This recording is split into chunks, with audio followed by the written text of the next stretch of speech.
Hello everyone, this is part 7 of What If Naruto Was the Devil Ninja, and I hope you guys enjoy this video and to like, to subscribe, and check out the playlist, to see more comment down below. Now let's start the intro. They call me a god. They call me a god. They call me a god. Naruto stood by the open window in his room, staring out at the moon. Ever since the Fourth Shinobi War, the moon had been a bad omen to him, a sign of possible destruction, the symbol of the ambitions of a man who very nearly destroyed everything he held dear. The reason he had been so helpless since coming to this world. Still, even though he hated the moon, even one such as him could not help but find the scene before him beautiful. Gentle beams of silver moonlight caressed the earth below, bathing the small cityscape of apartment buildings and convenience stores in an iridescent light. It was a tranquil sight, calming and gentle. The calm before the storm. 1 hour to go. A red light alerted Naruto to the use of a magic circle in his room. He did not turn around to see who it was. It was obvious that she would come here sooner or later. This would be their last chance to speak before the rating game commenced. I'm guessing all the preparations for the rating game have been made. Yes, the feminine, lovely voice of Rias came from behind him. He heard footsteps draw closer before a beautiful figure with crimson locks of hair falling around her body like an undying flame appeared in the left-hand corner of his eye. All the preparations for the rating game have been made. All that's left to do now is for us to go over there. Naruto gave a non-committal nod. Are you nervous? A little, Rias admitted quietly. This is the first rating game I've ever played in, and our opponent is someone who has never lost without intending to. To top it off, if we don't win, she trailed off, not wanting to even speak of what would happen if they lost. There was no need to anyways. Naruto knew what was at stake. It's okay to be nervous, Naruto told her. We all get a case of jitters during our firsts. I remember the first time I ever saw combat. A mildly self-depreciating chuckle escaped his lips. I was so frightened that I ended up having to be saved by my jackass of a teammate. I don't think I've ever felt so humiliated before or since. Rias smiled at his attempt at brevity, though the frown soon returned. She looked back out the window, her lower lip getting worried between her teeth. Do you think we can win? It was a testament to how much his opinion meant to her that she would ask that. None of the other members of their peerage, except for maybe Akeno, had ever seen this side of her, the vulnerable side that needed to be reassured by someone else. All they ever saw was the strong and confident Rias who never backed down and treated her peerage like family. Naruto felt privileged to know that he was one of the few who would ever get to see this side of the normally strong woman. Naruto turned away from the view out of his window so that he could look more fully at the woman beside him. He contemplated her for a moment, not saying anything. In return, Rias did not speak. She knew him well enough by now to know that he was consciously choosing his words. It just took a while for him to actually speak because Naruto had a really bad tendency to blurt out the first thing that came to mind. Do you trust me? He finally asked. Rias just looked at him with wide eyes, as if she had not anticipated him asking such a question. Of course I trust you. It was almost surprising how quickly the answer came from her lips. Even though she was caught off guard by the question, she still answered without a second's hesitation. There was just something about Naruto that made her feel like she could trust him with anything. This may come as a surprise, but out of all the people in my peerage, it is you that I trust the most. And it was a surprise, but mostly to Rias. She shouldn't have been so shocked, she knew. Hadn't she spent nearly every waking moment with Naruto since reincarnating him? Despite this fact, the amount of faith she had in him still came as a great surprise. Perhaps a part of that was due to her. When he first became a member of her peerage, Rias had been intrigued. She wanted to learn more about this mysterious figure who seemed so open and yet so distant and enigmatic at the same time. He'd become a mystery she wanted to solve. To that end, she had spent more time with Naruto than anyone else in an effort to unravel the person behind those bright blue eyes. In hindsight, it was only natural that she would end up trusting him more than anyone else. He was just the kind of person that people who really knew him placed their trust in. Despite being a little rough around the edges, Naruto was a person who gave his all for the people he cared about. And he cared about her. For her to do any less than give him her absolute trust was an insult to him. She wouldn't do that. Not to him. Then trust me when I tell you that we will win, Naruto told her. There was a small smile on his face, nothing at all like his normal, large grins. This one was softer, more real. All of us have trained hard for this moment. Each member of your peerage stands behind you, dedicated to winning this game so you don't have to marry that jerk. Trust in those who serve you and they will never let you down. His blue eyes stared into her own green-blue orbs intently. I will never let you down. I believe in you, Rias whispered, causing Naruto's large, almost cheesy-looking grin to appear on his face. As you should, he nodded, his chest puffing. I'm completely awesome. There's no way I'd lose to some peacock who likes to shoot flames out of his ass. He then proceeded to smash the fist of his left hand into the open palm of his right, a resounding smack echoing throughout the room. I live for kicking the ass of self-righteous pricks like him.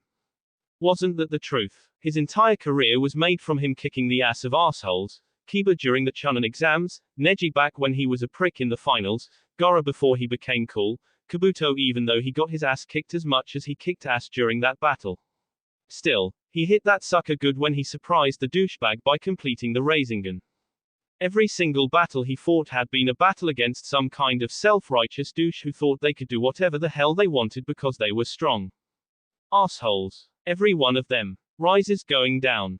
Rias giggled at the blonde's antic. In response, Naruto's grin widened, not just showing his pearly whites, but also stretching from ear to ear and making his eyes squint and his whiskers stretch. It was actually a rather endearing look, even if Rias thought he looked kind of goofy. Feeling bold, she walked up to him and pressed her body against his. Her arms came up and wrapped around his torso, pulling her body even closer, so close she could feel her bosom pushing against his pectorals. She tucked her head underneath his chin, her nose resting against his collarbone and allowing her to inhale his comforting scent. Earthen ramen. Strange, but somehow comforting. Don't ask why. Rias. Naruto sounded confused, which he was. Even if this was not the first time they had shared an intimate moment together, the circumstance between now and then were different. Actually, now that he was thinking about it, it really was just like Rias to randomly hug him. Satan knows did it often enough, hugging him, that is. Hearing his voice caused Rias to press herself deeper against him. With her cheek now resting directly over his heart, she could hear the steady, thump, thump, of his heartbeat along with the comforting warmth she had come to associate with Naruto. And much like his warmth, the sound of his beating heart gave her solace. Let me stay like this until we have to leave, she murmured softly. Her eyes involuntarily closed as she allowed Naruto's presence to encompass her. Sure. We've got time enough for this. The muscles of Naruto's chest rippled before his arms came up and wrapped around her. His warmth engulfed her, making Rias feel secure in ways she had not felt since she was a child. It was different from the way she felt when her father or brother held her, better, but it was still similar enough that her mind drew up a comparison between now and those simpler times. Nuzzling her face against his chest, Rias sighed, content, feeling that if only she could stay like this for the rest of her life, everything would be better. Too bad life sometimes has a way of getting in the way of such things. Catch RP. They were all there. The entirety of Rias' peerage had gathered in the clubroom. Each of them was doing their own activities to help them keep calm, or as calm as possible, as the time before the rating game continued ticking down. Rias sat behind her desk, eyes closed, elbows propped on the wooden surface and hands clasped together in front of her face. She was the picture perfect of calm, at least on the outside. On the inside she was a boiling pot of anxiety and emotion.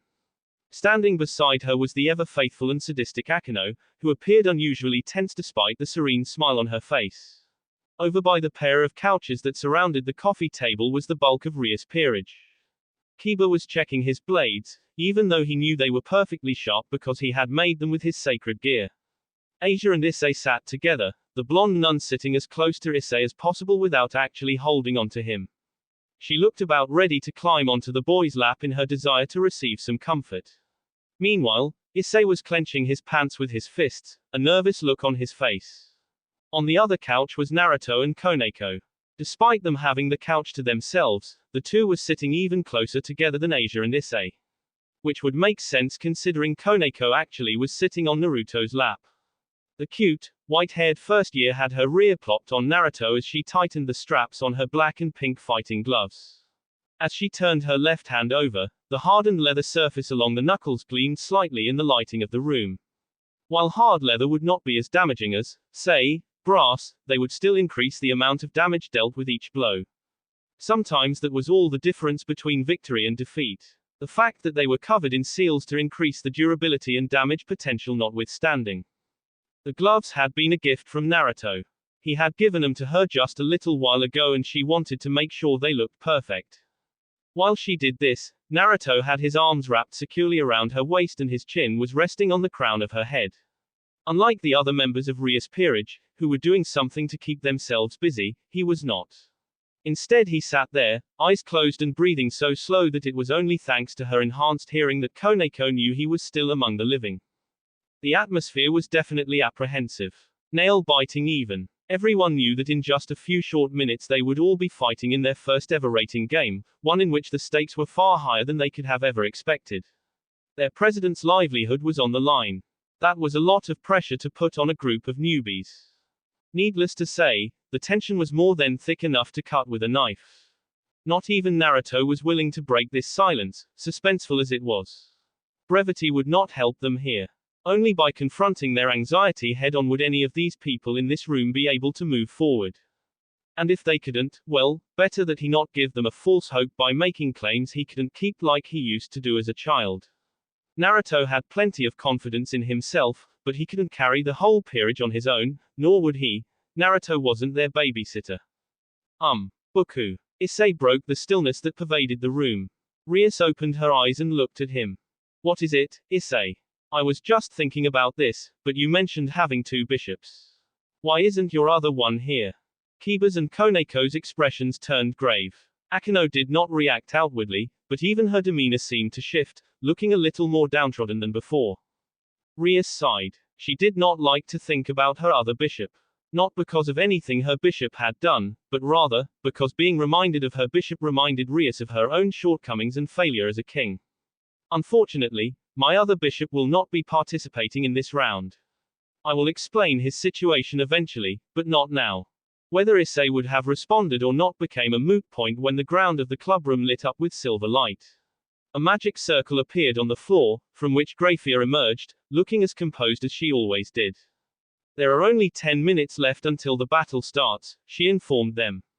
Have all of you finished your preparations? When everyone nodded she continued. Please remember that the Great Devil, Lucifer-sama, will be observing the battle. Rias raised an eyebrow. She also looked more than a little annoyed. Oh, so my dear Oni-sama is going to watch us, then? Issei looked confused. Oni-sama. The president's older brother is none other than the Demon King, the great Maru, Lucifer-sama, Kiba supplied helpfully. Thanks for stating the obvious. WHAAT. Issei's reaction was very much an overreaction. But I thought Buku was from the Gremori household. The original Demon King died during the war between the 3 factions, Naruto informed a surprised Issei, who did not know Naruto had this knowledge. Rias was just as surprised as well. However, the devils need their king, thus, it was decided that the devil with the greatest strength would be crowned the new Demon King. The one given the title of Maru is considered the strongest alive, having succeeded the 4 founding Maris, Lucifer, Beelzebub, Leviathan and Asmodeus. So, basically, what you're saying is that Buku's brother was chosen as the next Demon King. More or less, Naruto gently rubbed his hands up and down Koneko's arms, earning a pleased noise from the girl in question. Thanks to his sensing abilities he could feel her anxiety, and his comforting chakra was enough to ease at least some of that. Syrex Lucifer, the Crimson Satan, is Rias' brother. Ara, Akino smiled as she held a hand to her cheek. It seems you've been paying attention to all those lectures I gave you. Of course, Naruto smiled at the sadist. Your help was invaluable. Ara, I'm so pleased. Wait, Rias furrowed her brow as she looked between her queen and Naruto. What do you mean you've been giving him lectures? Kitsune-kun asked me to teach him more about the underworld and its history, Akino said pleasantly, her eyes opening very slightly as she gave Rias a challenging smirk. He looked so cute and delectable, practically on his hands and knees, begging me to help him. The buxom Ravenet actually shuddered, a soft moan escaping her throat. Both Issei and Asia blushed at the noise, while Rias and Koneko glared at the girl. I simply couldn't refuse him. When Rias glared at her, the lightning priestess smile widened. Jealous? Hardly. Rias grit her teeth. Still, why didn't he simply come to me instead of you? Because I prefer talking to you about non-devil related things, Naruto answered for her. I enjoy talking to you as a man would to a woman, not a student to a teacher. Ria's cheeks became suffused with color. Akeno saw this and giggled, placing her cheek in her hand. Kitsune-kun is such a romantic. I think I'm beginning to feel a tad envious of my king. She looked over at Naruto and licked her lips sensuously. Would you ever consider having an affair with me? As Rias once more returned to glaring at her queen, Naruto chuckled. Kind of hard to have an affair when I'm not dating anyone at the moment. Being the still slightly oblivious idiot that he was, Naruto did not notice Rias wilt slightly at the comment. He did feel Koneko's shoulder slump, but assumed she was just relaxing into his embrace. Besides, he gave the Yamato Nadeshiko a challenging look. I'm not sure you would be able to handle me. Oh, I can handle you all right. Akeno's smile matched Naruto's almost to a T. Almost because her smile was tinged with just a touch of what could only be described as sadism. And yes, sadism is a facial expression. I just might break you in the process. Okay, that's enough you two, Rias snapped. We don't have time for you to be flirting. Ara. Akeno smiled pleasantly. Sounds like someone is jealous. Rias glared at her second in command. Thankfully, before the situation could degenerate further, Grafia stepped in. The time is near. Everyone, please step into the magic circle where you will be transported to the arena that the rating game is taking place in. Everyone got up and walked into the glowing red circle that appeared on the ground. Naruto kept one hand on Koneko's shoulder as Rias walked up to him. She did not do anything, but she was still closer to him than everyone barring the small, white-haired first year. There was a flash of light before Naruto and the others became suffused in color. Their forms dissolved only to reform seconds later as they found themselves standing exactly where they had been before. What the? Issei looked around in confusion. We're still in the clubroom. Did the spell not work? Greetings everyone. The familiar voice of a certain maid sounded from the speakers. I am Grafia, a servant of the Gremory family. I have been charged with the honor of refereeing the match between Riza Phoenix and Rias Gremory. Please note that my master, Sirex Lucifer Sama, will also be observing this match. After taking in the opinions of both Riza Sama and Rias Sama, we have decided to use a replica of Ku Academy, the school that Rias Sama attends in the human world, as the battlefield. What does she mean by replica? Asked Issei. Take a look outside.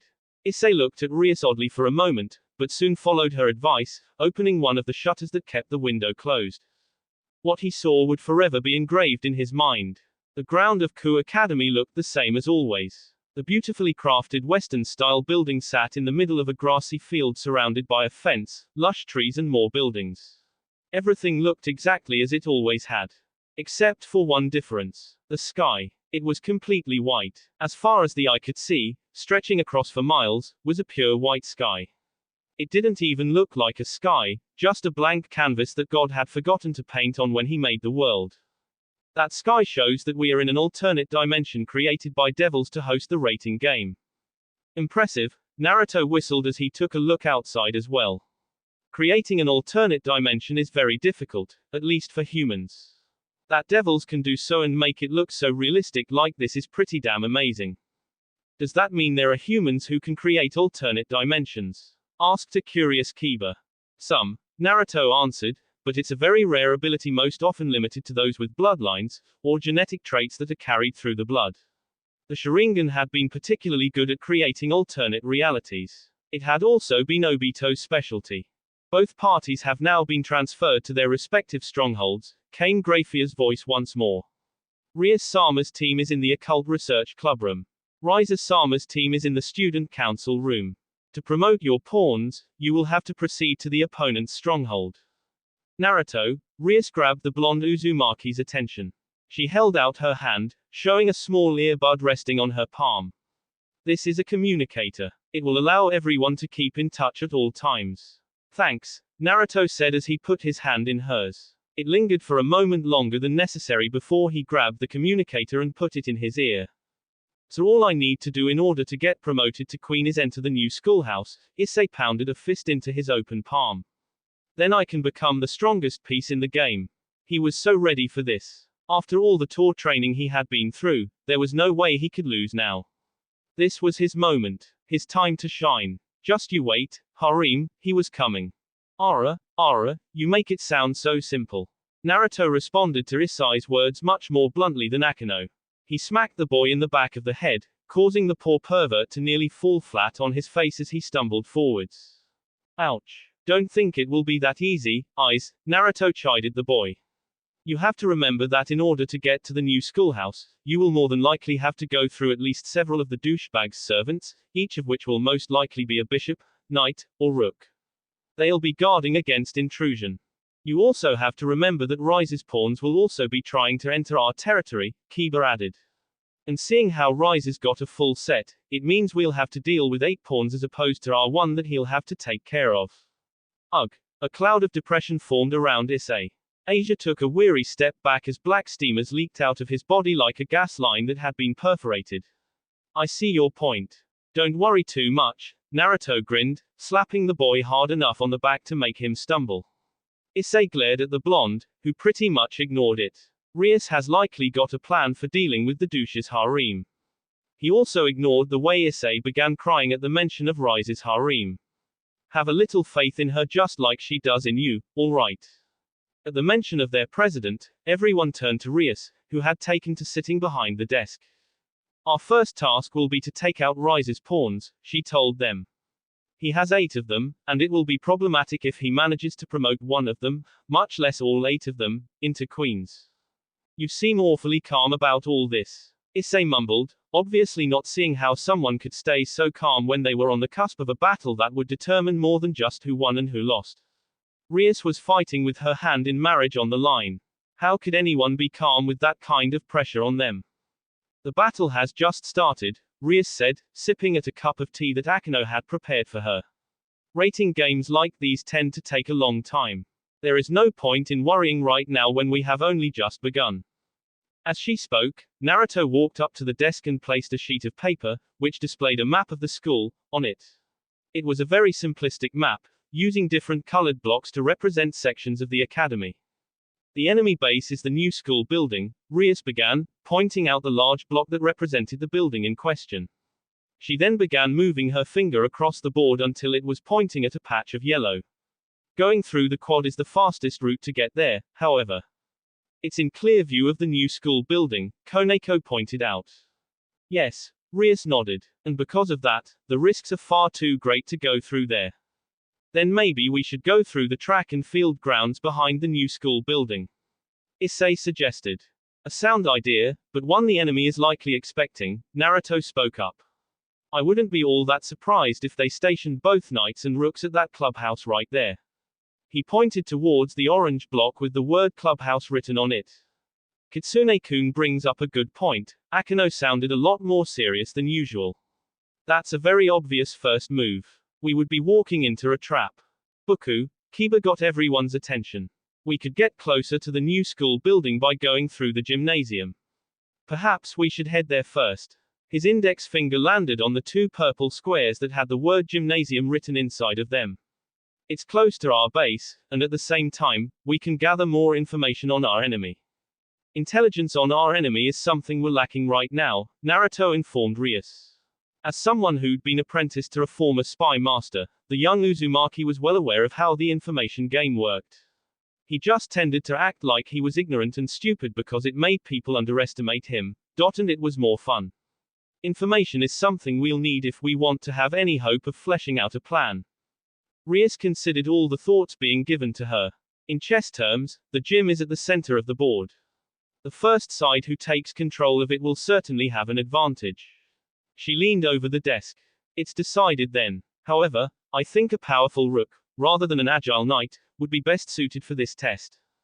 In an enclosed space, a heavy hitter will definitely have an advantage, Naruto agreed. This war seems very difficult. This isn't war, Naruto said. Although he spoke quietly, everyone heard him. Naruto. Rias looked at her servant in worry. There was something about the expression on his face that unnerved her. It reminded her of the night he had killed Donosike. This is nothing like a real war, Naruto closed his eyes. He managed to resist the urge to grit his teeth, but only just. Thinking about war and anything involved with the subject never failed to rile him up. War is hatred and pain, suffering and death, its unspeakable atrocities and unimaginable horrors. This, Naruto snorted in derision, an act that was so not Naruto it actually scared the other peerage members. This is a farce compared to a true war. Naruto. 2 hands touched him. One slid into his hand, the other cupped his cheek. Naruto eyes fluttered open to find Rias' beautiful greenish-blue irises staring at him in concern. A look out of the corner of his eyes showed Koneko holding his hand. She was also looking up at him in worry. He squeezed Koneko's hand reassuringly and smiled at them. Sorry you guys. I got a little sidetracked. Are you okay? Asked Rias, her thumb stroking one of the whisker marks on his cheek. She had found during the 10-day grace period that they were very sensitive and that just by touching them, Naruto would become putty in her hands. She had used this knowledge to great effect then, and it would serve her well here she was sure. Fine. Naruto leaned into Rias' hand, even going so far as to bring his free hand up to hold hers in place. The act, her hand on his cheek, her thumb rubbing his whiskers, served to calm him down. Thank you. He let his thumb caress the back of Koneko's hand. Both of you. Bastard, Issei muttered darkly. If looks could kill, the glare he threw at the spiky-headed blonde would have surely caused instant death. I suddenly have this incredible urge to strangle that blonde bastard. Hogging all Buku and cute little Koneko-chan's attention like that. Standing beside him, Asia took his hand. You shouldn't begrudge Naruto-san for something like that, Ice-kun, she admonished him lightly. I guess. Issei's cheeks became stained red as Asia stared into his eyes. Fine. I won't strangle him. He pouted a bit. I'm still mad though. Asia's response to his words was to giggle. Ara. Issei then stiffened and his face burst with color of the red variety when a pair of large, bouncy oppai were pressed into his back. To go along with the ginormous melons smashing into him from behind, a pair of arms went around his neck. There, Ice-kun. Akino's hot breath washed across his ear, making him shudder. There's no need to be jealous. Issei would have said something, but his brain had shut down. Asia just puffed up her cheeks as she glared at the Yamato Nadeshiko, tears gathering in her eyes. Moo. I don't wanna be left behind by Akino-senpai. Thus, she quickly pressed herself into Issei's front, making steam starting coming out of the boy's ears. Over in a corner, Yuto quietly pouted. He felt like a seventh wheel. After a few more seconds, Rias disengaged her hand from Naruto's cheek. She walked back over to the desk and faced her servants. Koneko had not let go of Naruto's hand. To start things off, we need to protect our front line. Yuto, Koneko, I want you to set some traps in the forest surrounding the clubroom. Yes, Buku. Hi. Before Koneko took off to do her assigned duty, Naruto stopped her. As she looked up at him with her large, amber eyes, the blonde carefully reached into her hair and found her ears. After her initial stiffening from the contact, the first-year student eventually relaxed and let out a soft purr. You'll be careful out there, right? Asked Naruto. Don't worry, Koneko nuzzled her head against his eyes. I'll be careful. All right then. Good luck. Rias frowned as she watched Naruto staring worriedly after Koneko. She now knew why the amount of affection Naruto always showed her rook bothered her. While she would never admit it out loud, Rias was jealous of how close the two were. As far as she could tell, there was no discernible reason for their closeness. Koneko and Naruto couldn't be more different from each other. Naruto was loud, brash, and obnoxiously cheerful. Koneko was quiet and unobtrusive. Two such different people should not be able to get that close, at least not that close that quickly. And yet from the moment those two had met, a bond had been formed somehow, someway, even though no one could see why. Yeah, that bothered her a lot. She spent so much time trying to get close to Naruto whereas Koneko hadn't done a single thing and seemed to earn more affection from the whisker-marked blonde than everyone else in the room combined. How could that not bother her? Shaking her head in irritation, Rias dispelled those unhelpful thoughts and turned her head to look at her queen. Akino, after the traps are set, cast some spells around the perimeter of the forest and in the sky. Very well, Akino bowed before walking out of the room, leaving Asia, Issei, Naruto and Rias as the only members left. I should get going to, Naruto informed them. If I'm going to get my surprise for the Phoenix douche ready, then I'm going to need time to prepare. Oh, I see. Rias looked disappointed, but quickly drew herself up. Naruto's task was important, quite possibly the most important task of all. It was literally their ace in the hole. She knew that it was best he get started as soon as possible. He couldn't spend his time with her. Good luck, Naruto, and, please, be careful. Naruto offered her a smile. Hey, it's me. He flashed her a grin and tossed her a wink before leaving the old school building. Rias watched him go, her eyes shimmering with a mixture of worry, concern, and faith. As the door closed behind her blonde servant, she sighed and sat down heavily in the chair. That's what I'm afraid of. Catch RP. Naruto listened to the chatter over the communicator between his friends. It seemed they were all done setting traps, and Koneko and Issei were now preparing to confront the enemy in the gymnasium. He wished them luck. And since the action was about to get started, that meant it was all the more imperative that he complete the first phase of his own task. Sneaking past all the guards outside of the new school building had been a cinch. None of them were ninja or even had remote sensing abilities. The new school building was pretty much empty.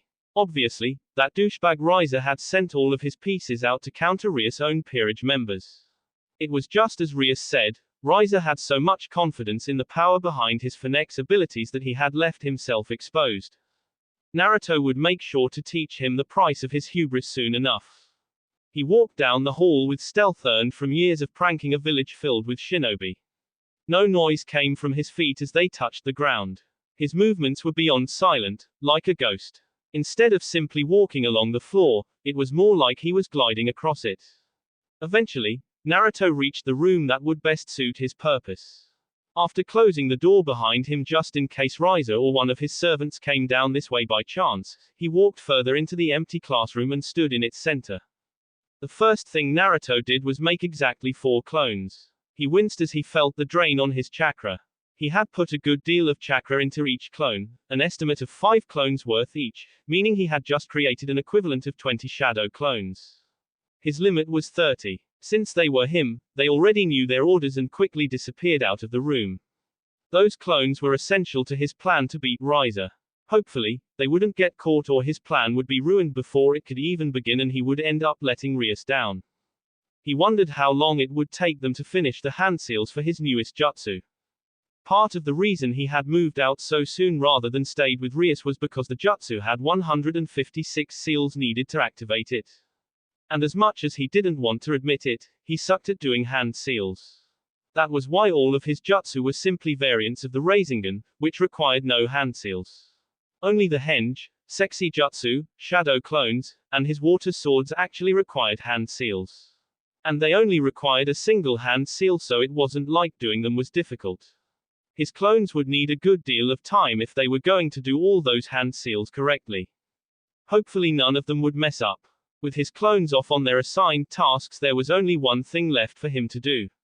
Sitting down in the center of the classroom, Naruto assumed the lotus position. His breathing slowed until his chest was practically still, his body stopped moving entirely. He was, for all intents and purposes, a statue. He didn't know how much Senjutsu chakra he would be able to take in, but every little bit helped. Catch RP. As the gym, Issei, Kiba, and Koneko all saw the gymnasium looming overhead. It was a large, rectangular building with a rounded roof similar to a military barracks that housed soldiers. The walls were cream-colored and made of brick, while the roof was made from steel instead of tile. I'll go on ahead while you two head inside, Kiba told them, getting a nod from both Issei and Koneko. As the knight of the group sped away, the pawn and the rook made their way inside of the gym. Man, this is a really good replica, Issei murmured as they stepped inside. It was dark, most of the lights were out, but he could still make out enough of the room to see that it looked exactly like the original gym it was made to resemble. It had everything his gym had. Even the items strewn about the inside looked just like all of the stuff Kuo Academy's gym possessed. We can get up to the stage from here, Koneko pointed to a set of stairs. Saying this, she walked up the stairs and towards the curtains that usually hid the stage from view. Issei followed her, but was forced to stop when Koneko halted at the edge of the curtains and crouched down. Koneko-chan. There's someone here. The enemy. We know you're there, servants of Gremory. Not very good at stealth, these two. Since hiding was useless, the pair decided not to hide anymore. They walked further onto the stage, out into the open, and took note of the four standing below them. 3 pawns and a rook. Koneko studied the four in great detail. Issei-senpai, you get the pawns. I'll take on the rook. Got it. Issei held up his arm. Boosted gear. Stand by. Boost. It's demolition time. Gyah. Issei almost took a step back at the sound of a pair of chainsaws activating. The loud vroom that emitted from the 2 pieces of lawn equipment turned weapons damn near scared the crap out of him. And just what the hell were they doing wielding chainsaws anyways? Little girls should not be using such dangerous equipment. The duo holding the chainsaws were twins. They were a pair of very young-looking girls with turquoise hair, which they kept tied to one side with a yellow ribbon, and blue eyes.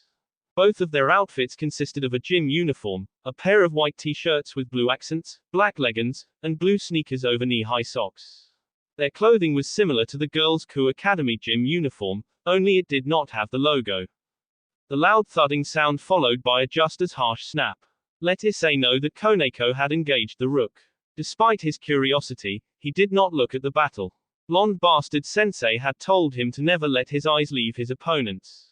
During his training, every time he had looked away from that damn sadist, the blue-eyed Uzumaki would make sure he paid for it with blood and pain. If Issei didn't know any better, he would say that bastard took joy in his pain. And people said Akino was the ultimate sadist. In either case, it was a damn good thing he refused to take his eyes off the ball, so to speak, because it meant he saw when one of the pawns moved. It was the one who had nearly done him in during the time when he and the other members of the peerage met Riser. His stomach was still smarting from when the quiet and unassuming girl knocked him through the ceiling with that damn stick of hers. She was another young girl. Her hair was a light blue in color and done up in 4 short ponytails, 2 of which were pointed up while the other 2 were pointed down. The front of her hair featured a split across the forehead, so her bangs framed her face. Her eyes were a light brown. Her clothing consisted of a white haori with a red obi, which was worn under a red happy coat. She had bandages on her forearms and shins, and wore black guards over her hands. For footwear, she was wearing a pair of zori. The girl, Issei couldn't remember her name, came in, swinging her wooden staff at his head. Issei stumbled backwards, falling on his rear as he just barely avoided the tip of the staff. He could actually feel the air ruffling his hair, it was so close. Continuing to press the attack, the staff-wielding pawn swung her weapon downwards. Her attack rent the air, a loud whistle accompanying her swing. Letting out a startled exclamation, Issei rolled over to his left, avoiding the attack that ended up hitting the ground instead. He scrambled to his feet just in time to be met with the chainsaw-wielding twins. Let's tear him to pieces. What the hell was wrong with these two? They were so violent, talking about tearing him apart so joyfully. They came in at him from either side. A pincer attack, which meant he had 2 options. Forwards or backwards. Issei did neither. Taking a quick step to his left, he dodged the downward slash of the crazy psycho chainsaw-wielding twin on the right. He took another step forward, allowing her to stumble past him as she tried to get over her surprise at missing.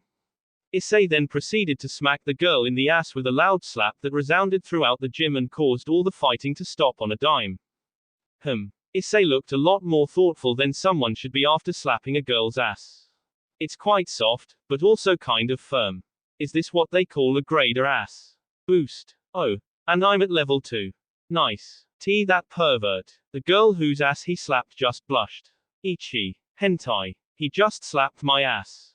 Several feet away, Koneko sighed as she and the rook she was fighting halted their own fight to face palm and gape respectively. Perverted senpai. That does it. The one who didn't get her ass slapped growled as she revved up her chainsaw and charged at him.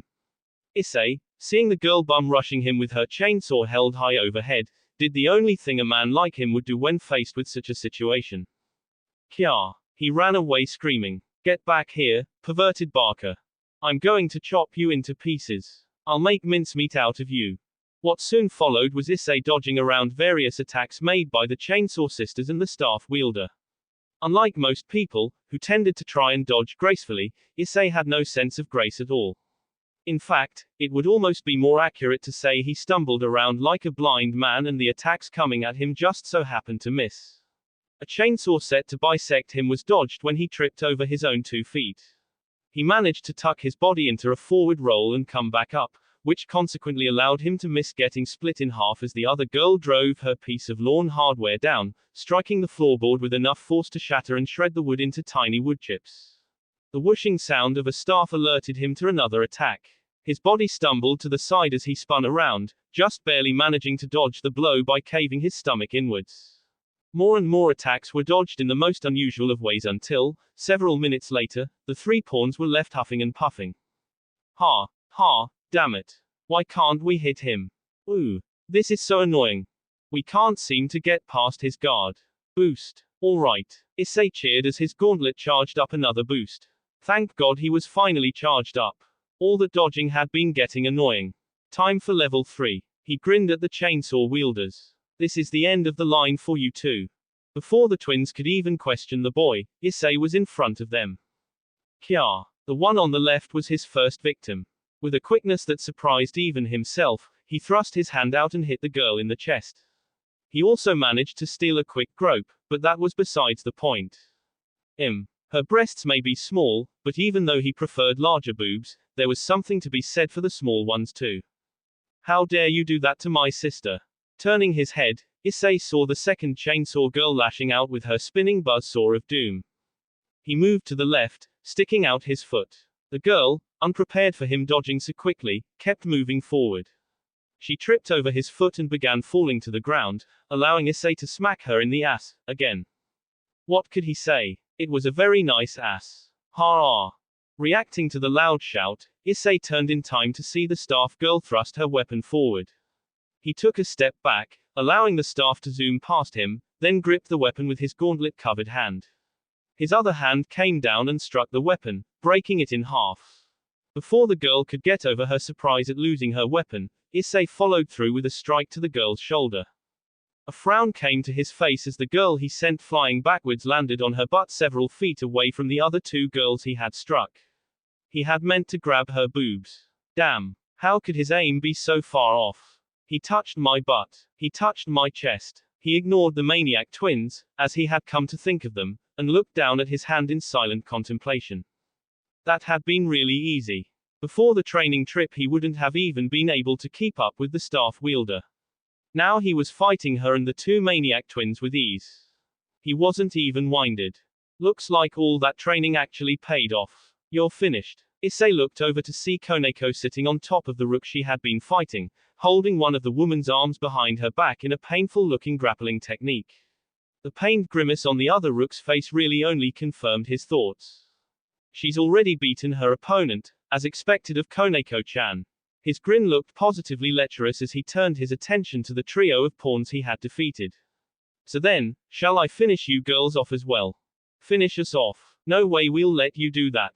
Risa-sama would be pissed if we lost to a guy like you. We're definitely going to cut you up this time.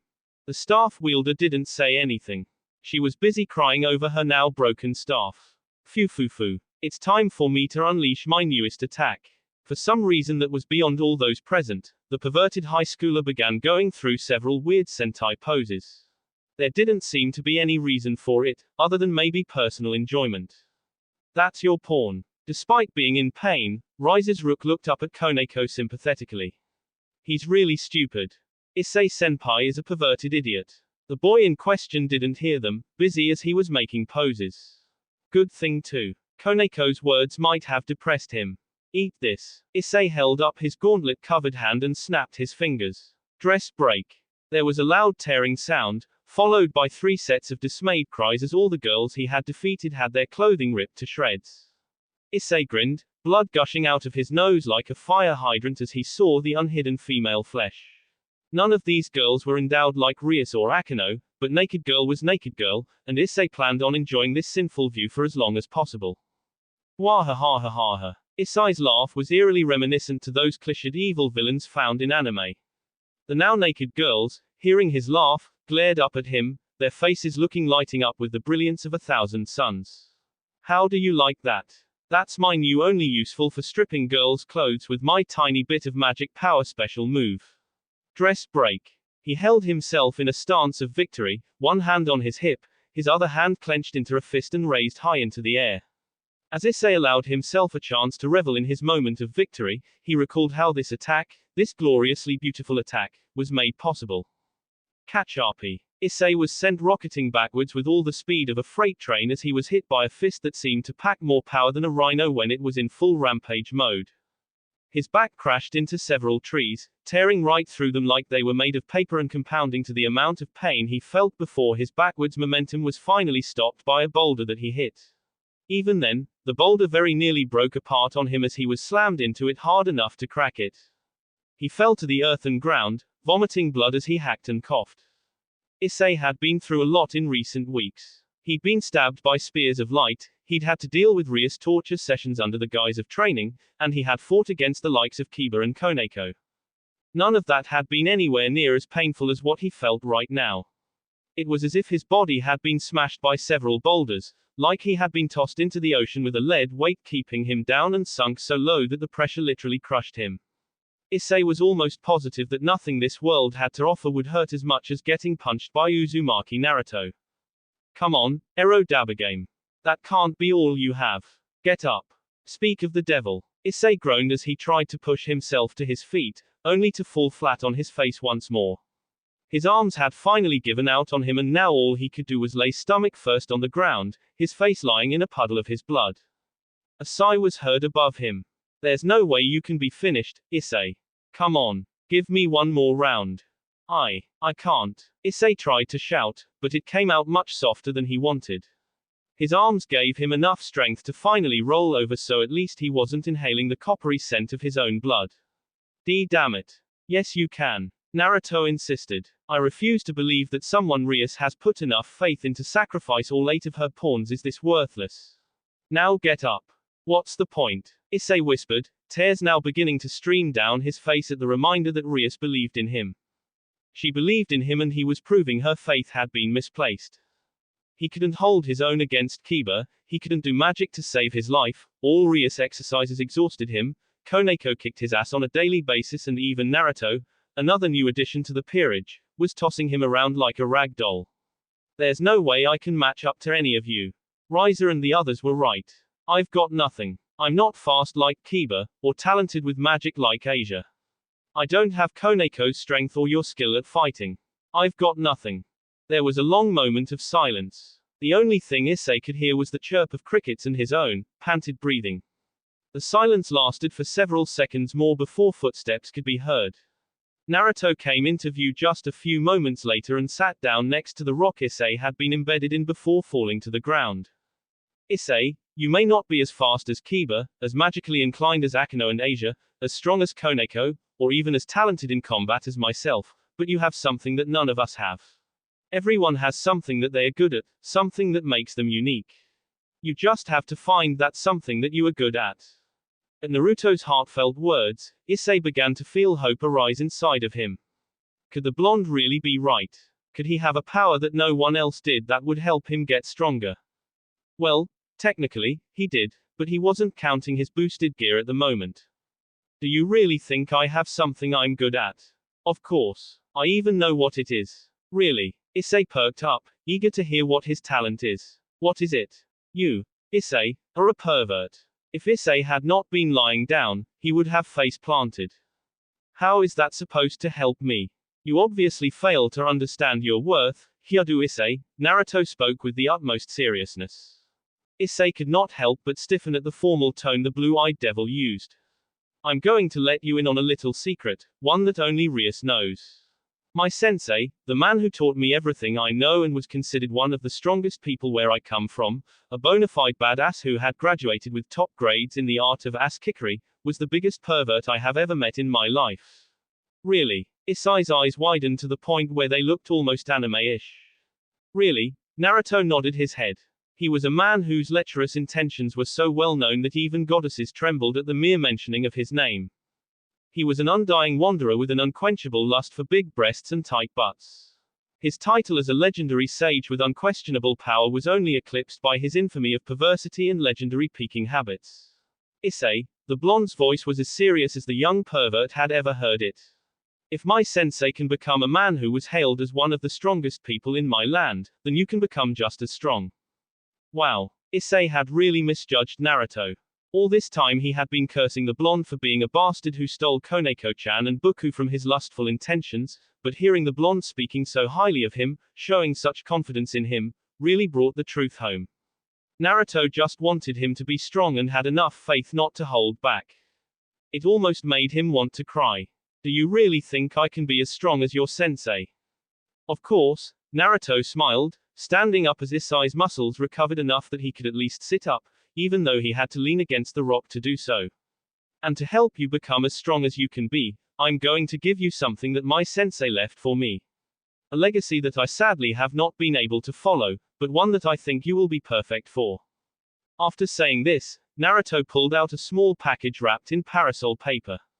It didn't look like much, but the way the blonde held it so reverently told Issei it was very valuable. Go on, eyes. Naruto held it out to him. Take it. Feeling a sense of anticipation, Issei unwrapped the package to find a little orange book. It was a rather plain book, with a basic cover that held the image of a rather poorly drawn man chasing a just as poorly drawn woman. Ika Ika Paradise, the title read. Curious as to what a book with a name like that could contain, as well as why Naruto thought it was so important, Issei opened the book. ... And when he did, angels began to sing and a golden light emitted from within the pages contained inside of the small object made of paper and bindings. Issei gasped in shock as he saw what was within those hallowed pages.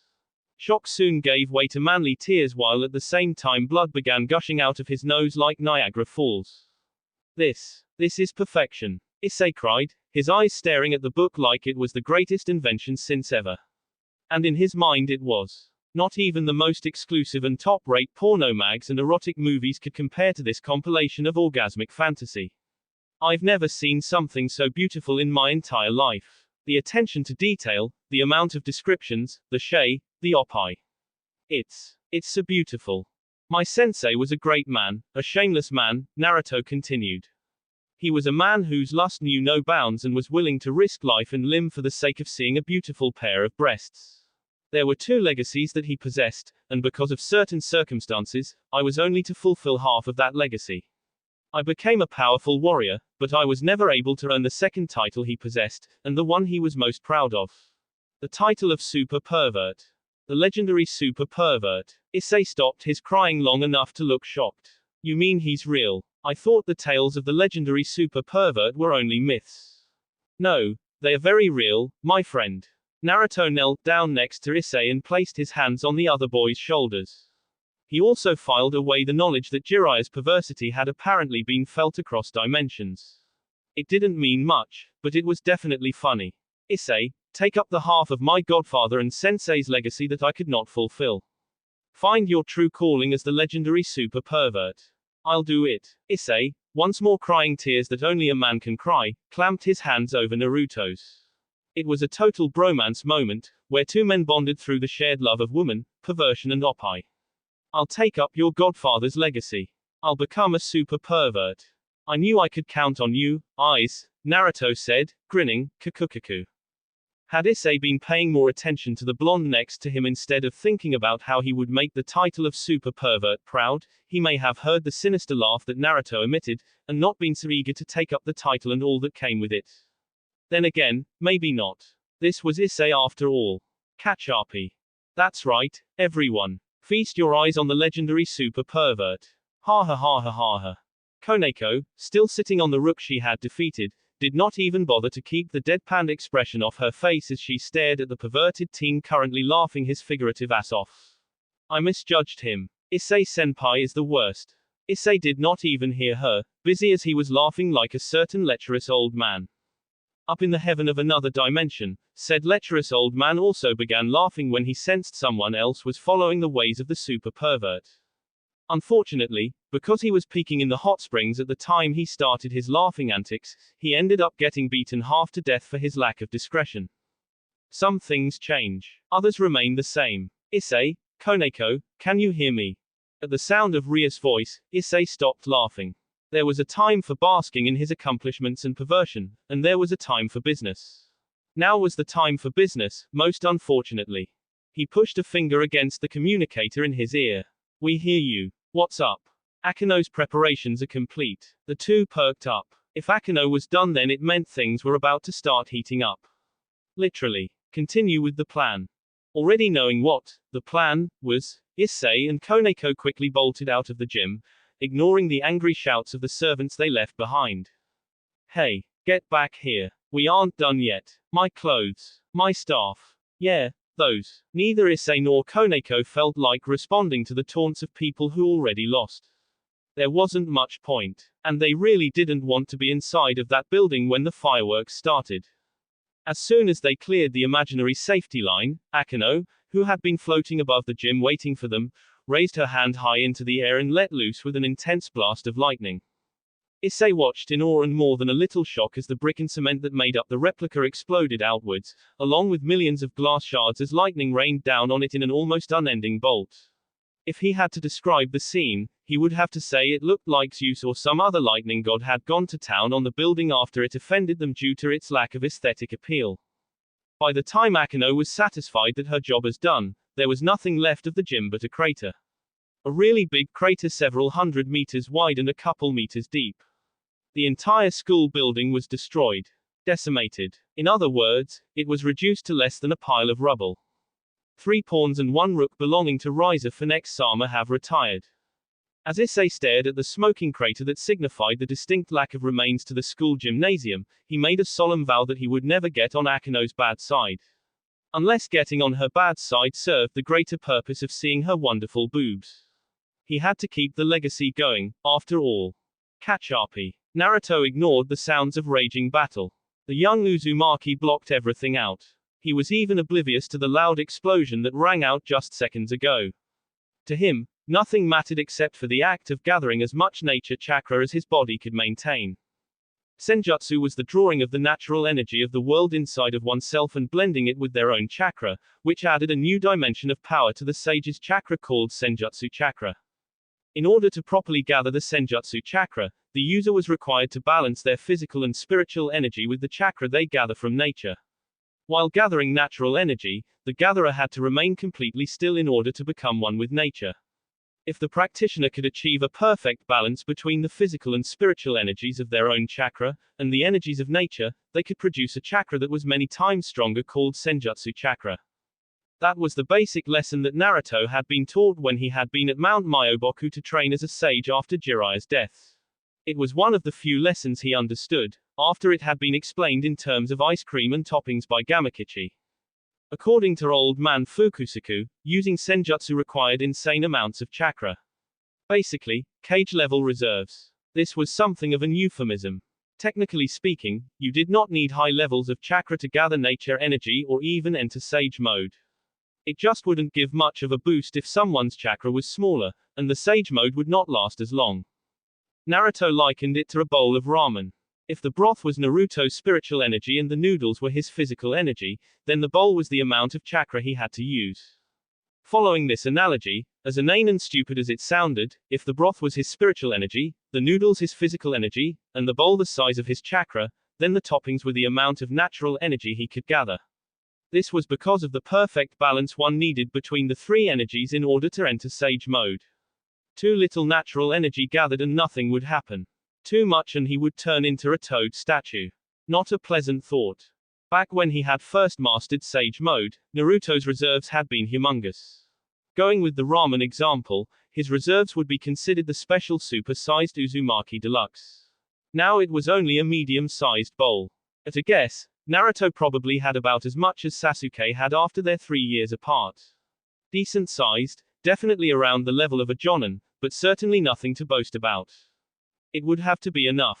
As soon as he entered sage mode, Naruto felt the telltale signs of his change. Unlike Jiraiya, who had not mastered sage mode and been forced to become more amphibian because he could not properly balance his physical and spiritual energy with nature, the only change in Naruto were his eyes, which he knew by now would have a reddish-brown pigment markings around his eyes and horizontal, golden slitted pupils. With a deep breath, Naruto stopped gathering chakra and stood up. It was nearly time. The others must be coming closer by now. A frown marred his face. There was someone missing. Several more explosions rocked the replica of the academy as Naruto finally exited the building. Once outside, he found his comrades easily enough. Akeno was fighting Rise's queen, Kiba was dishing out speedy moves against another swordsman, women, and Issei looked like he was surrounded and trying to survive against someone with a bit more combat experience than him. The frown on his face grew ever more prominent as he dashed towards Issei, his speed so great that he literally tore up the ground as he moved. Within seconds he was within range to attack the masked female attacking his perverted companion and did so without hesitation. A loud bang, like the sound of a cannon going off, pervaded the grounds as Naruto unleashed a devastating straight right into the masked woman's face. The female in question was blasted backwards at speeds that were so fast the air around her literally created a funnel as she was thrown straight through the tree line. Trees were felled, snapping and splintering like twigs. They hit the ground with a loud crash. The woman tore a path straight through the tree line. Talk about a devastating attack. Damn, it was good to be back in Sage mode. One of Raiza Phoenix-sama's rooks has been retired. One hit. A little blonde girl who couldn't be older than Koneko shrieked out in shock, clearly surprised by such an unexpected turn of events. He took out Isabella in one hit. What kind of monster is he?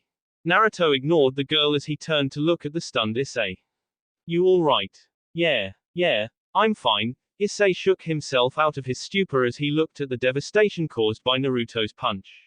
There was a large path that had been blazed through the forest by Isabella.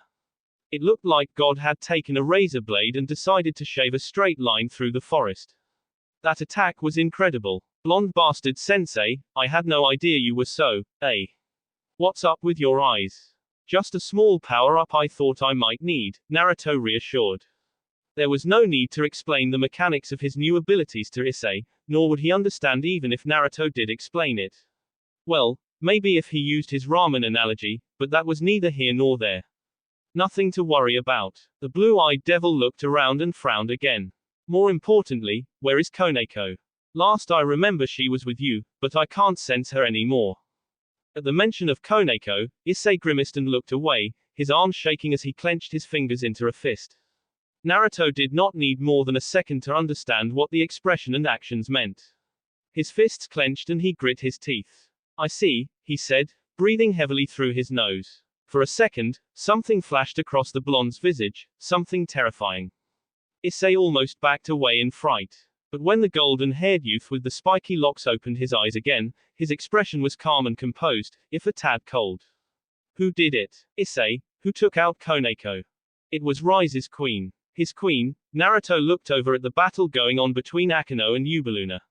He wanted nothing more than to go over there and beat that woman to death for hurting his precious friend.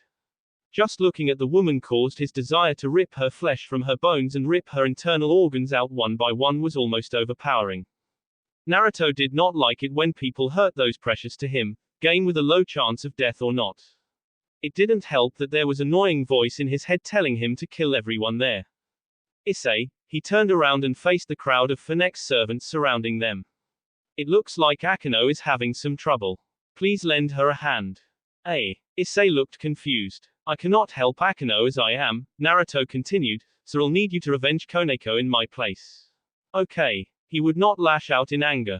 Revenge was not his way of doing things. It never had been. And Naruto would not allow himself to stoop so low that he would destroy another person for the sake of revenge. Issei sucked in a breath, then nodded. You got it, Naruto. Good luck. As Issei began to run off, one of Rise's servants, a knight, judging by their speed, launched herself towards Issei in an effort to stop him. The woman was on respawn in nearly a second flat, her form solidifying from the streak it had been to a full-bodied figure on Issei's left. Oh no you don't. With speed that was unprecedented, Naruto vanished.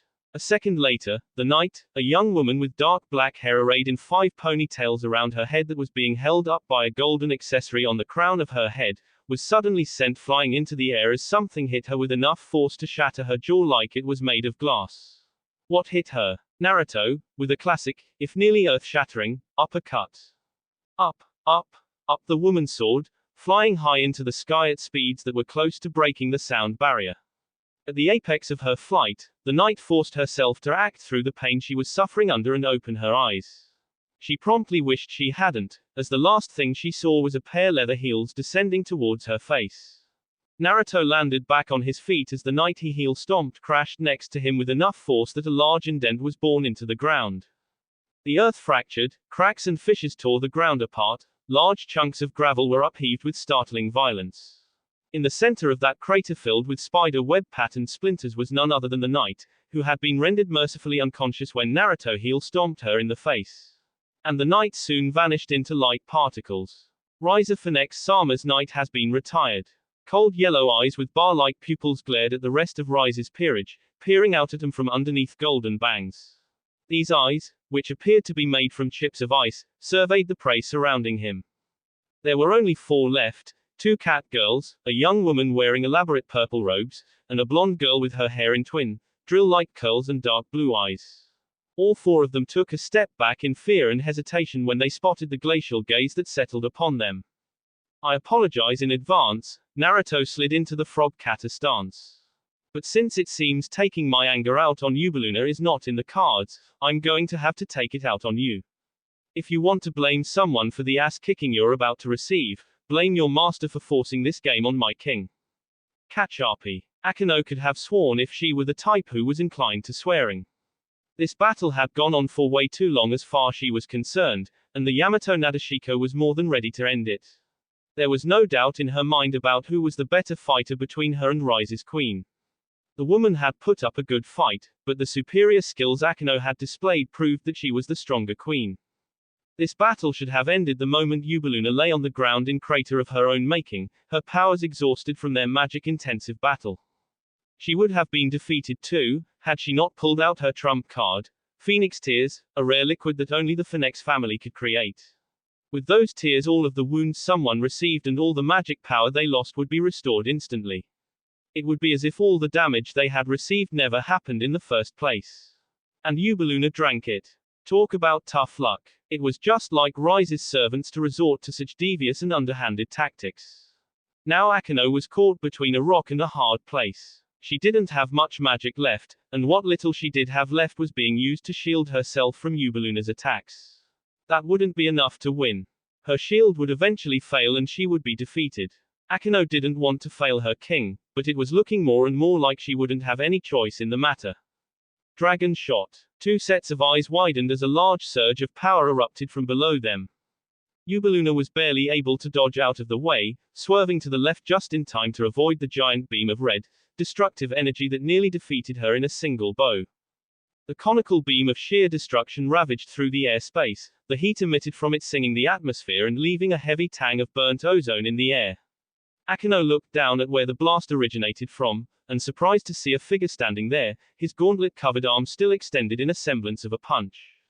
Only what had just happened was no punch. No way no how. Eyes. Akeno-senpai. Issei shouted up at her. I'm here to help you get rid of this woman. Allow me to lend you my strength. Akeno held a hand to her chest. Why was her heart beating so fast at his words? It was such a strange feeling, one she had never felt before. Strange, but also wonderful. Perhaps she could explore this feeling later on after the rating games. TCH. It's that useless pawn, Yubaluna scowled at the intruder. You might think I'm just a useless pawn, but this useless pawn will show you what he can do. Issei held out his gauntlet-covered hand out. He glared at the red-scaled sacred gear with a fierce will and unbreakable determination. If you're listening to me in there, then listen to this. I need you to give me more power. Allow me to show her my resolve. Dragon Booster. More. I need more power. Dragon Booster Second Liberation. At the gauntlet's proclamation, the Red Dragon Emperor's gauntlet changed. A second gem appeared near the elbow as the gauntlet's scale-like mail lengthened, covering up more of Issei's arm. The gauntlet took on a tad more streamlined look, no longer bulky and unwieldy, but smooth and sleek. Now it truly looked like a dragon's clawed arm. Akeno-senpai. Unleash as much lightning as you can. Aura, Akeno smiled deviously. If that is your wish, I can certainly oblige you. She didn't have much magic left, but she had enough for this. The sky above darkened as thunder clouds gathered. Flashes of lightning flared within the tumultuous depths. The flashes grew brighter and brighter until a blinding blue bolt of lightning struck Issei, who had thrust his gauntlet-covered hand into the air. Rather than turn him into a crispy cinder, the lightning was absorbed into the gauntlet, which began glowing a bright blue. Sparks emitted from the sacred gear, electrical surges that arced and skittered across the surface of the red scale mail, creating light blue refractions that bounced off the armored gauntlet. Transfer. What happened next was unprecedented. The entire world around them lit up in a brilliant display of power. Arcs of arcane energies surged around Issai's body as all of Akino's magic from the attack she had hit him with was boosted to several times its normal strength. Let's do a little math so you can get an understanding of how powerful the attack was now. When Issei uses his boosted gear, each time he does his power is doubled. So if Issei had 10 pennies, then he now has 20 pennies. When Akino's attack was absorbed into Issai's boosted gear, the attack was not tripled in power because he was at level 3. It was factored by 3. So if Akino's attack had 100 pennies, then it now has 1 million pennies or x equals 100x 100x 100. In other words, Yubaluna didn't stand a chance. A large cone of lightning flew out of Issai's hand and struck Rise's queen, Yubaluna, full on. Her scream of agony went unheard beneath the roar of the lightning attack. Even her body disappeared within the brilliant blaze of cackling electricity that had morphed into a beam. When the powerful attack finally died down, Yubaluna was gone. Rise-Sama's queen has retired. Ha, ha, I did it, Issei whispered in shock, his shoulders heaving as he tried to regain his breath. He couldn't believe it. He had just beaten Rise's queen, the most powerful member of his peerage aside from Rise himself. Sure, he'd had Akino's help. Without her lightning magic, he would have not been able to do anything on his own. But, still, it did not change the fact that he had beaten a vastly superior opponent in a single attack. That you did. And just like that, his small moment of exultation died a horrible, horrible death as two big, soft, round things pushed themselves against his back. The feel of those lush, bountiful oppi pressing themselves against him served to derail all thoughts on his victory, not just halting them in his track, but ensuring they would disappear entirely. Akino-senpai. Issei squeaked as the woman in question wrapped her arms around the boy's neck and began nuzzling the curve of his jaw with her nose. The perverted second year shuddered at the feeling of her nose gently rubbing against him. How something like that felt so good was beyond him. You have no idea how hot watching you blow that woman up made me, Akino whispered lustfully. Issai's body began to shake as he was hit with both arousal and fear. Of course she would be turned on, she was a sadist. You know, her voice purred, oozing with lecherous and most likely painful intentions. I've always been hoping I could find someone who wanted to do a little S&M. How about it? You can be the M. Issei whimpered. Caciarpi. Ravel Phoenix could do nothing more than watch the battle taking place in front of her with horror-filled eyes. No, she couldn't truly call this a battle, for calling it a battle implied that there was a chance of victory for either side. There was no such chance here. Massacre was a much more apt term for what was happening here. The members of Rise's peerage went against this strange devil with the golden-colored eyes and bar-like pupils and were defeated like wheat falling before the scythe. He cut them down without hesitation or mercy. They simply didn't stand a chance against this strange blonde-haired man. The first girl to fall was Mihai, the last of Rise's rooks. She had long raven hair with 2 tassels that went on either side of her hair behind her ears, and was wearing an elaborate purple kimono that covered almost all of her body save her face. Being the last piece that was not a pawn aside from Ravel herself, and the only one with any hand-to-hand combat skills, she was the first one to break out of her fear and attempt to take this strange blonde down. It was a mistake that would prove to be her undoing. She closed the distance between the two of them as quickly as she could. Because she was a rook and not a knight, she was not very fast. Where a knight would have gotten to the blue-eyed male within the blink of an eye, Mihai took several seconds to close the distance between the two of them. When she did get within range of Naruto, she lunged towards him, pushing off with her back foot and punching with the opposite arm of the leg she used to push off with. Naruto didn't even bother moving away. He simply raised his hand and caught Mihai's fist as easily as he would catch a styrofoam ball that had been lobbed his way with an overhand toss. Mihai's eyes barely had time to widen before he retaliated, yanking her forward so brutally that her arm was pulled from its socket. Her shriek of pain was cut off mid-cry when Naruto followed through with the first part of his attack by striking her in the gut with a knee. There was a loud whoosh as all the air escaped Mihai's lungs, followed by her body soaring away from the blonde. She was launched backwards for several meters before striking the ground hard. Afterwards, her body tumbled across the dirt like a rag doll that had been thrown by a rampaging giant. Each time a part of her body struck the earth, it left indisputable proof that she had been there. It wasn't until she crashed through a boulder that Mihai's momentum was finally stopped. Riser Phoenix Sama's Rook has retired. This proclamation was followed by Naruto attacking the last remaining members of Rise's peerage. The two pawns. They didn't stand a chance. One was struck in the head, her face planting itself into the ground. The other received a punch to the gut, which caused her to get blown backwards with enough force that she too was sent into the treeline, mimicking what happened to Isabella. Two of Riser Phoenix Sama's pawns have retired. Riser Phoenix Sama's knight has retired. Ravel did not even hear the announcement that proclaimed her as the only remaining member of Rise's peerage left. Her entire being was focused on the man who had just decimated a good majority of her brother's peerage and was now walking towards her. His steps reverberated clearly ominously across the ground. Each step he took further hammered the sense of despair and fear that washed over her. Stay away. Ravel shrieked in fear, tumbling to the ground as she stumbled backwards.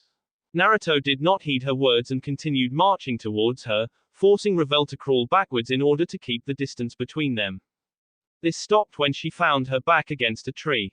Please, she whispered, tears beginning to stain her cheeks as she felt her fear overpower her pride. Please don't hurt me. The blonde paused, then, with a sigh, crouched down so that they were eye to eye. Hurt you? Naruto looked genuinely confused, causing Ravel to blink. How could I possibly hurt someone who's so cute? Ravel didn't even have time to truly register his statement before she found herself being pulled into a monstrous hug. However, after the shock of his words left her, embarrassment felt it, not just at his words, but at the fact that he was hugging her. Not just hugging her, but actually rubbing his cheek against hers like some kind of cat showing affection to their owner. You're so adorable. Who knew that douchebag had such a cute sister? Ravel didn't know what was more embarrassing, his words, or the fact that he was giving her far more affection than anyone else ever had. GGG, get off me. Finally, after who knew how long, Ravel finally managed to overcome her embarrassment by activating her Sunder protocols, which really just involved her shoving Naruto away by placing a hand on his face and prying him off her. When he was no longer holding her, she glared at him, though the effect was ruined by her red face. Don't you know who I am? I'm Ravel Phoenix. Why you can't just get so close to me like that? I can't. Naruto tilted his head and looked at her with a confused stare. Why not? Why you just can't? Okay. Ravel shouted. She then looked away, trying to hide her red cheeks. Besides, I don't even know you. In that case, Ravel blushed when Naruto grabbed her hand and began shaking it in greeting. Hi. My name is Uzumaki Naruto. I like ramen, training, ramen, Rias, ramen, Koneko-chan, ramen, cute things, ramen, anything with orange in it, and ramen. I dislike people who try to take my ramen, ramen haters, people who don't like the color orange, idiots who think killing people is fun, and douchebags who hurt my king. My hobbies are trying different flavors of ramen and training, and my dream is to become the ultimate badass of the universe. Your turn. I'm Ravel Phoenix, the blonde girl started before she even realized what she was saying. And I like wait. Why the hell am I telling you this? I don't even know you. What do you mean? I just introduced myself, didn't I? That's not enough to say you know someone. Of course it is. No it isn't. And let go of my hand. No. What? You're bleeding. Ravel looked down to where the blonde was looking to see that she was indeed bleeding from a small wound on her left index finger. She must have cut herself against a rock when she had been trying to escape from him. It will be fine, she murmured. My powers aren't fully mature yet, so they take a while for them to activate. Well, while it does, why don't I help you with that? Ravel's cheeks flared to life with the brightest shade of red ever known to man when Naruto stuck her finger in his mouth and began to gently run his tongue over the wound. WW, what are you doing? Ravel squeaked, almost instinctively. Her hand jerked itself out of his mouth so that she could slap him. Before it could escape, however, Naruto caught her hand again and brought her wounded finger back to his mouth. Even though this place is a replica, the dirt is still real, Naruto told her. I don't know if you guys are immune, but if your powers haven't matured yet, there is a chance your wound can get infected. My saliva has very strong healing properties and tends to kill bacteria instantly. Turning her hand over, he showed Ravel her finger. Where once there had been a thin line leaking blood, now there is nothing, just perfectly pink, healthy-looking skin. See. Oh, what did she say to that? This guy, who had destroyed nearly 3/4 of her brother's peerage on his own, had also just healed her injury, however small a wound it may have been, and was treating her very kindly, if a tad creepily. She wasn't really sure how to take it.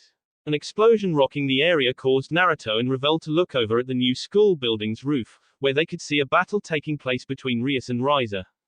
It looks like it's time for me to go. Naruto stood up.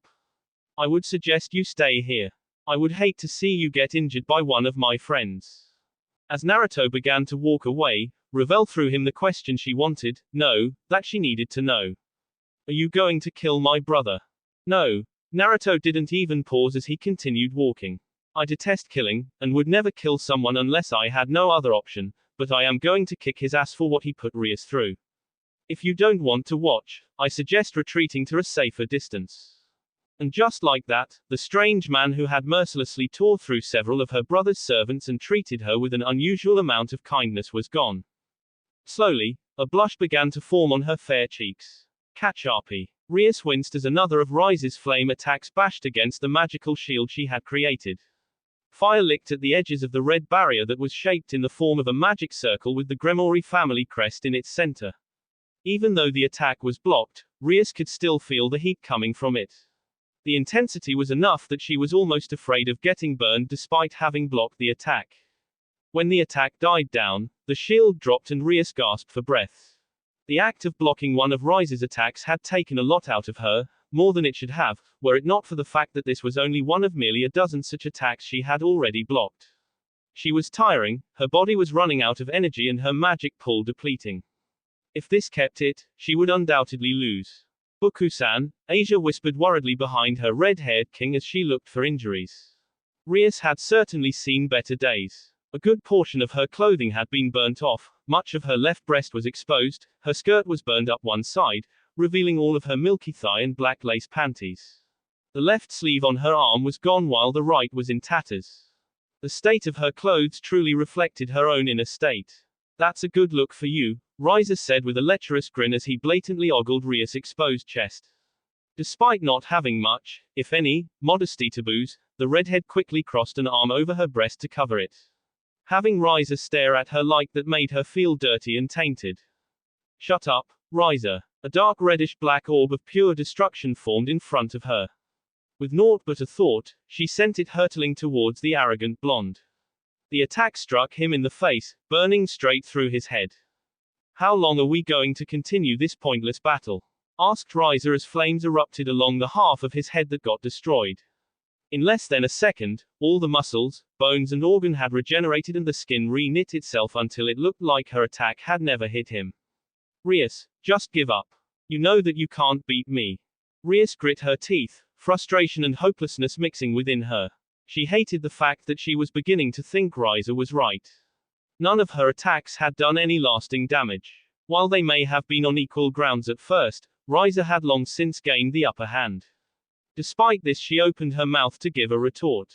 Whatever she was about to say died in her throat when another voice spoke up. Then it's a good thing I can. 3 sets of eyes widened as a blonde-haired figure glided onto the school roof, his devil wings extended. The person who had spoken was easily recognizable.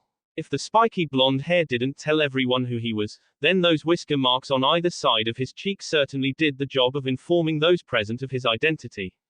As he alighted onto the roof, standing directly in between Rias and Riser, his wings retracted into his back.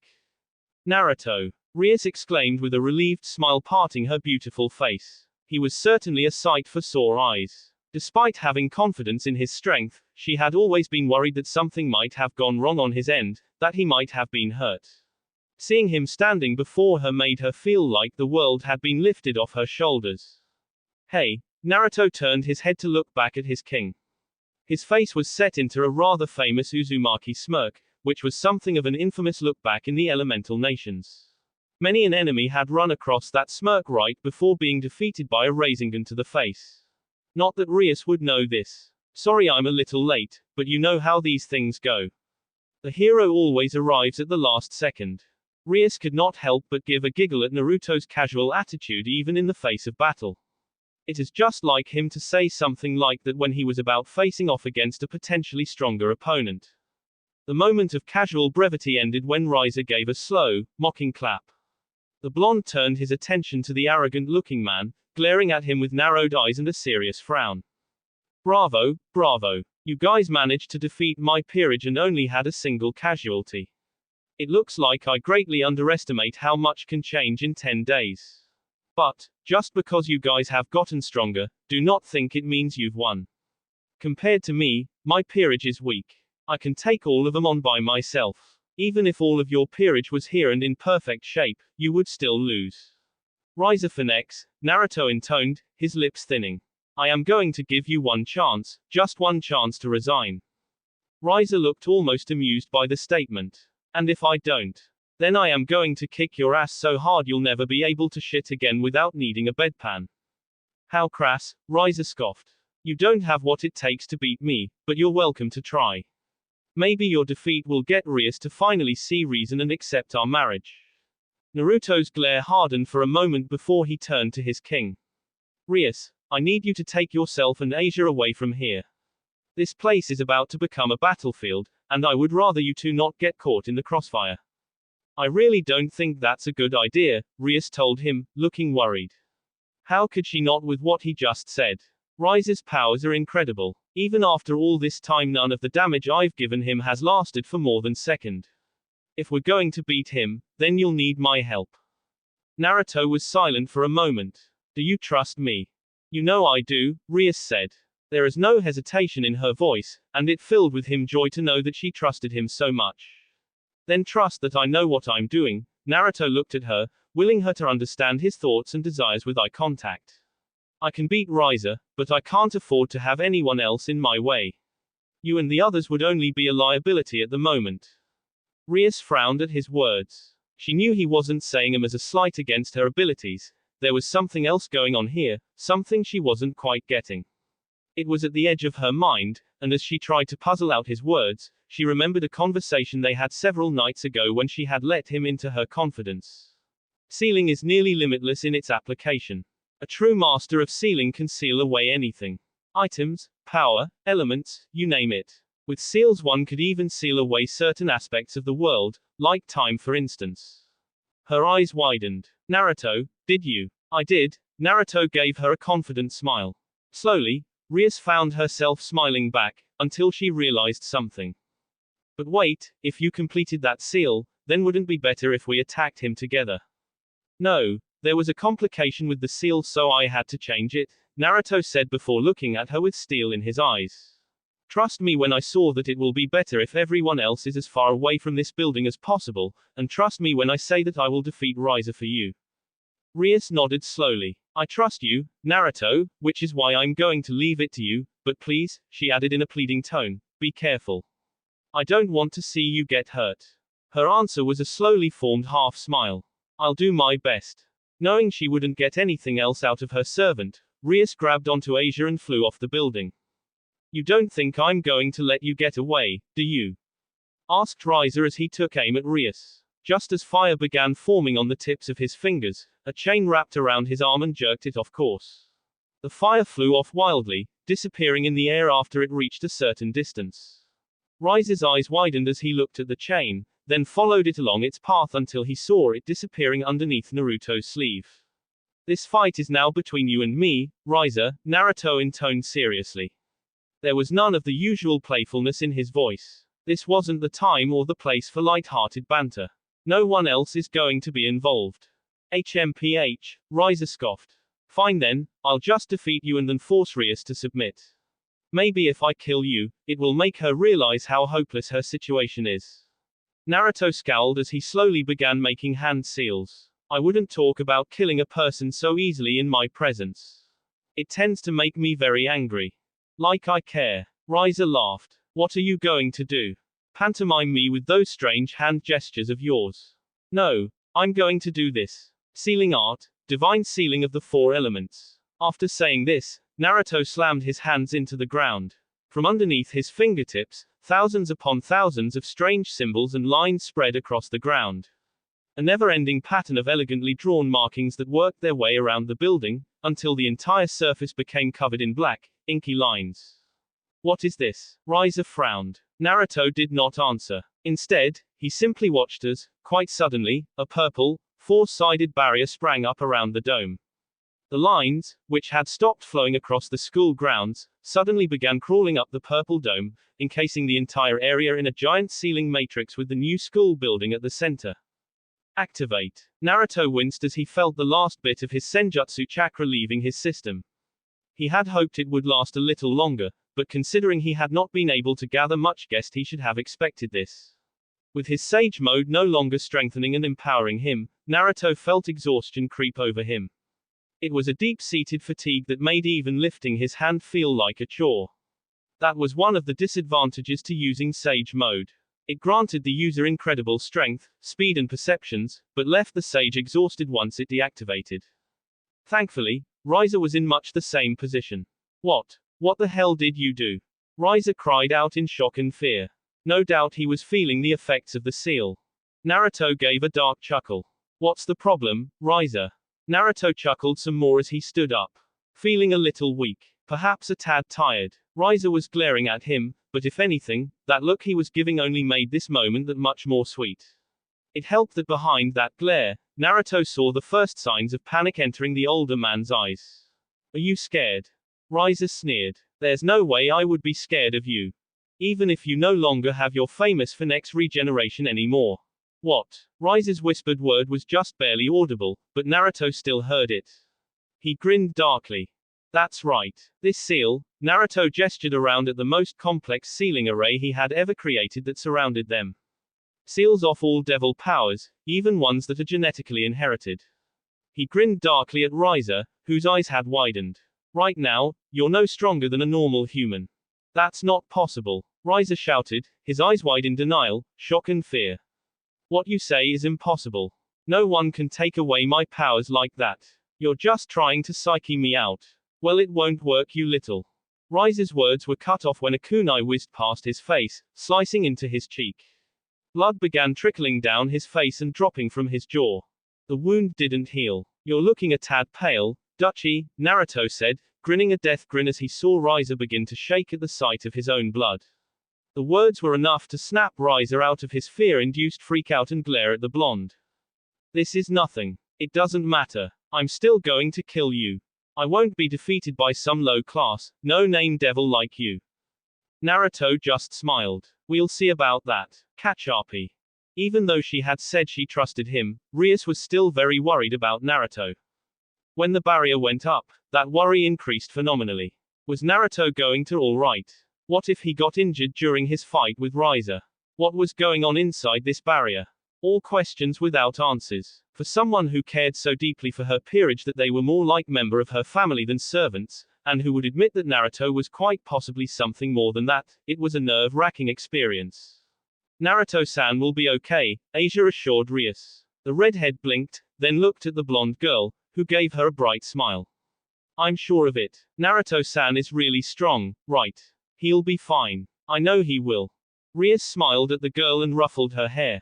Thank you, Asia. I needed that. She then turned back to the barrier, deciding to wait until Naruto defeated Riser, because she knew he would.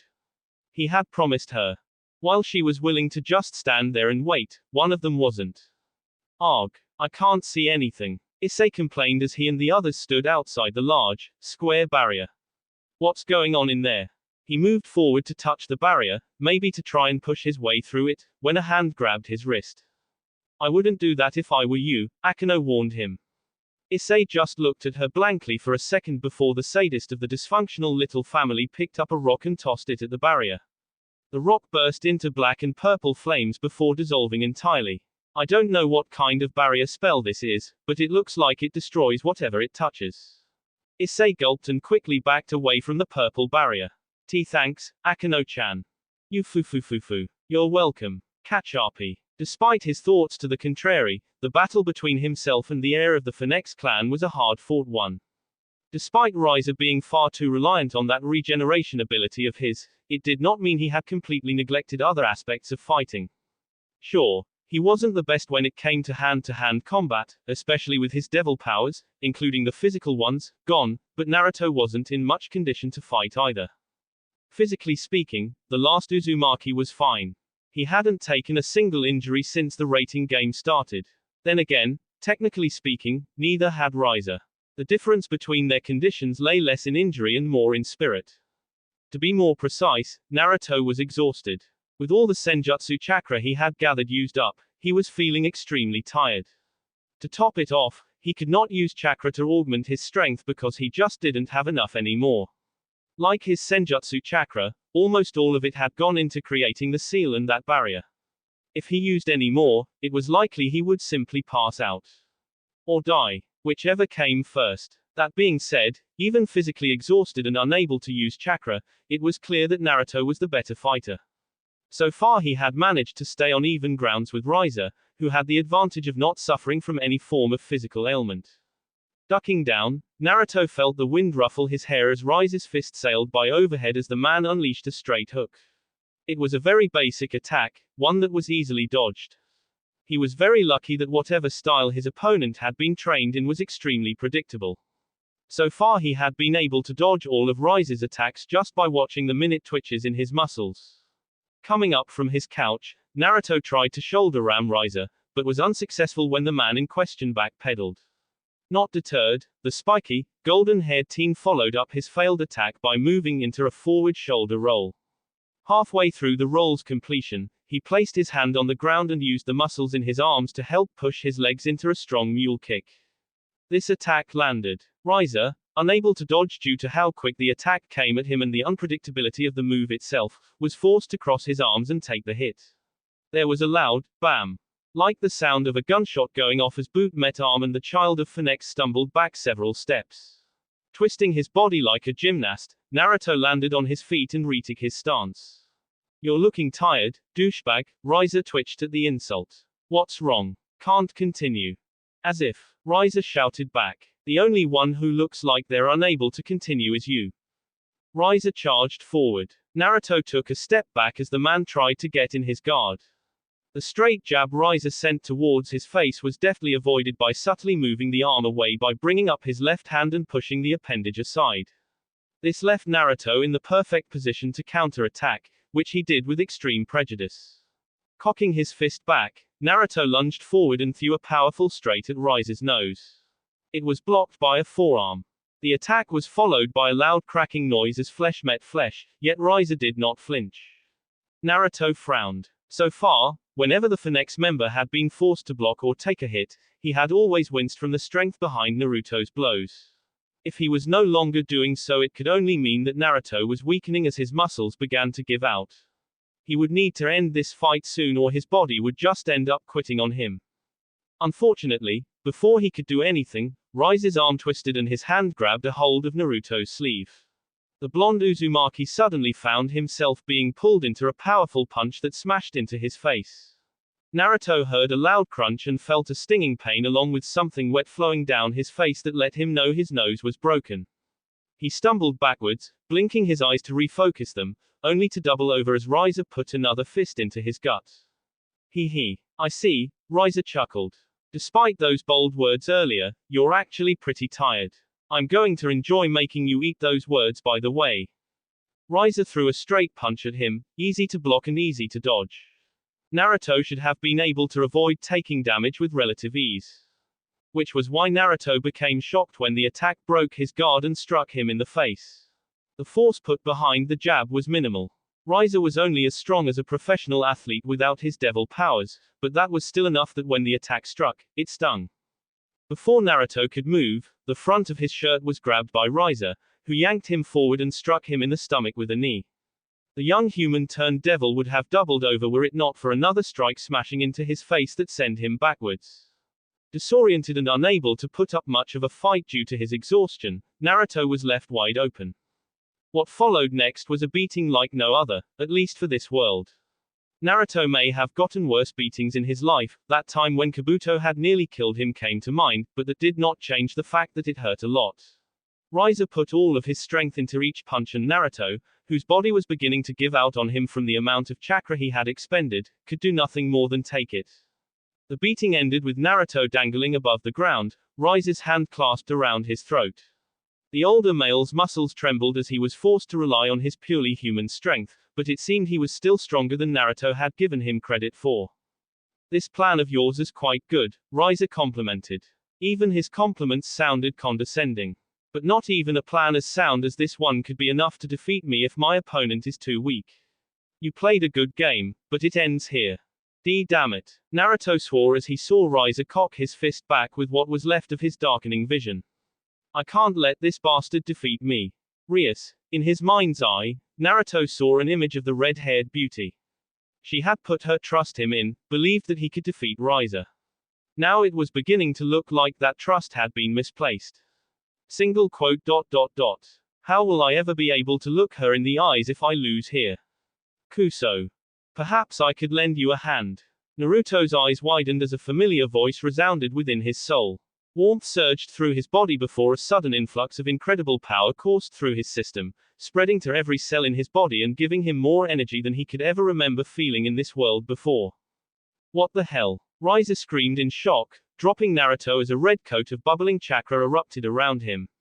He winced as he looked at the hand that had been holding Naruto, his skin an ashen black, having been burned from whatever that vile energy was. Looking back up at the blonde he had been beating just moments ago, his eyes widened in a mixture of shock and fear. What the hell are you? What I am doesn't matter. Naruto growled, his voice sounding harsh and grating. The whisker marks on his cheeks soon thickened, becoming jagged, like someone had taken a serrated blade to them. His already spiky hair grew even more pointed and sharp. But the biggest change to Naruto was his eyes. What had once been bright, azure blues were now two bloody red orbs that were glaring at Raiza out from underneath his hair. All that matters is I'm going to kick your ass. Raiza did not have a chance to say anything, or even blink before a powerful fist met his face. As a loud crunch resounded from his now shattered nose, his feet were lifted into the air as he began sailing backwards. He didn't get too far as a hand grabbed onto his leg and jerked him back. There was just enough time for him to see the bloody red eyes of his foe before Naruto plowed his fist straight down into his stomach. The attack not only smashed him into the roof, but caused him to crash straight through it. Large chunks of tile and concrete shattered as Raiza's body fell through the roof and second story of the building. He landed on the first floor with a loud crash that was loud enough to be heard by those outside of the dome. As his body smacked harshly into the ground, the cement underneath him indented, cratering and cracking from the impact. Unable to do anything else, Raiza was forced to lay there on the ground, groaning out his agony to the world. The pain was indescribable. He had never felt so much suffering before in his life. It was as if every fight he had ever been in, all those times he had simply taken an attack when he could have dodged, was suddenly coming back to let him know those injuries still existed. Putting him through a meat grinder would be more merciful than this. Unfortunately for him, the pain didn't stop there. As he was lying on his back, staring at the hole his body had made, a certain blonde jumped down through the hole and two booted feet drilled into him with the power of gravity and physics.